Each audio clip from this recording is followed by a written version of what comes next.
Hello everybody, my name is Stefan Kirchner and I'm one of your teachers in the Arctic Studies program this autumn.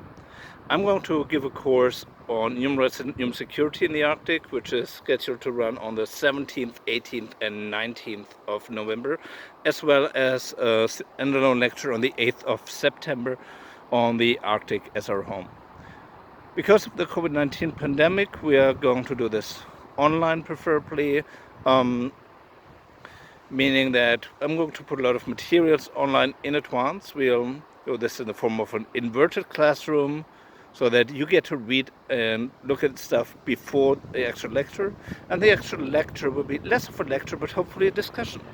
80% of your grade is going to be active participation.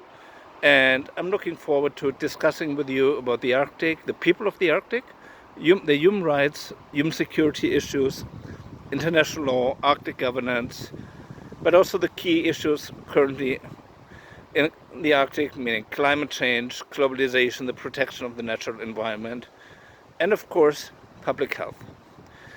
I'm looking forward to seeing all of you on the 8th of September, 17, 18, and 19 November.